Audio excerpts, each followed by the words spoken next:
hello, folks. Tonight I'd like to do some poetry. I don't know what we'll call this show, the Poetry Hour, whatever, but it's not going to go now. Anyway, I'm going to do a sampling tonight of an American poet, Allen Ginsberg, that some of you may be familiar with. He was part of the Beat Generation, along with Jack Kerouac, Neil Cassidy, and others who were considered in that group at around the 1950s, early 60s. And he wrote, well, probably his most famous poem ever was called Howl. And there's certain parts in here that I'm going to have to censor because, we're on TV and I don't want to give people the wrong idea. But there's a certain beauty to what, Allen Ginsberg wrote in this poem. The imagery is fantastic. The beat is almost like a rock and roll beat to it of some sorts. So I'll read you part of it tonight. Howl for Carl Solomon.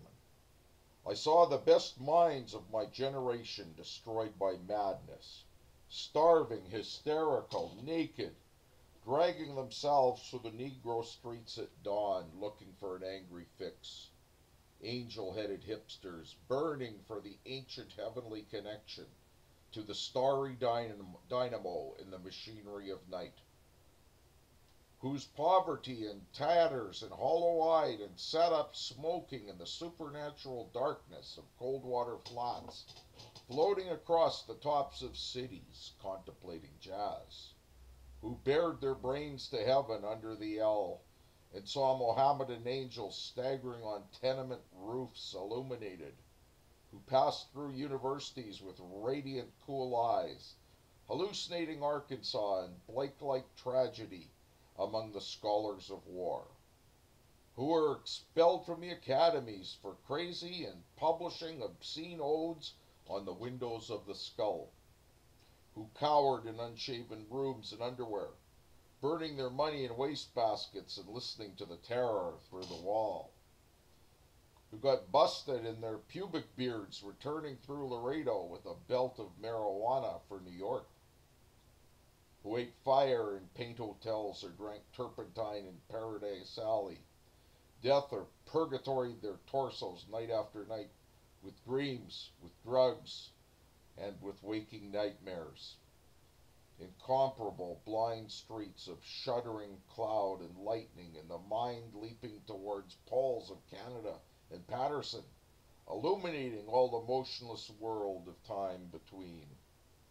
Peyote solidities of halls, backyard green tree cemetery dawns, wine drunkenness over the rooftops, storefront burrows of tea-head joyride, neon blinking traffic light, sun and moon and tree vibrations in the roaring winter dusks of Brooklyn, ashcan rantings and kind king light of mind, who chained themselves to subways for the endless ride from Battery to Holy Bronx on Benzedrine, until the noise of wheels and children brought them down shuddering, mouth-racked, and battered bleak of brain all drained of brilliance in the drear light of Zoo, who sank all night in submarine light of Bickford's, floated out and sat through the stale beer afternoon in desolate Fugassi's, listening to the crack of doom on the hydrogen jukebox, who talked continuously 70 hours from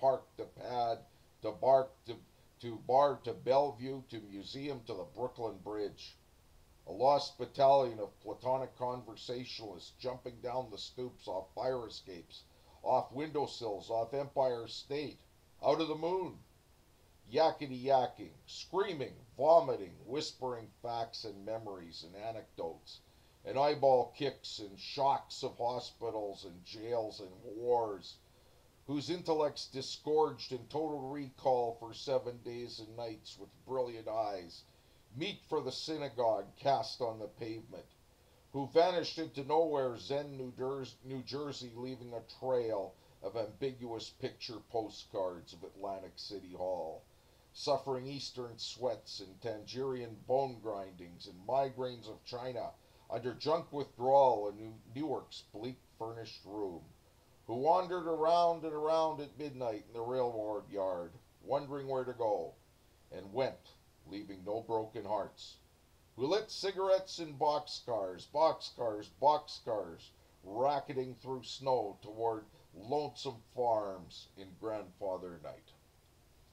I'm going to leave it right there for tonight, and I just want to give you a sampling of Allen Ginsberg, and I hope you enjoyed that part, and you'll read the rest on your own.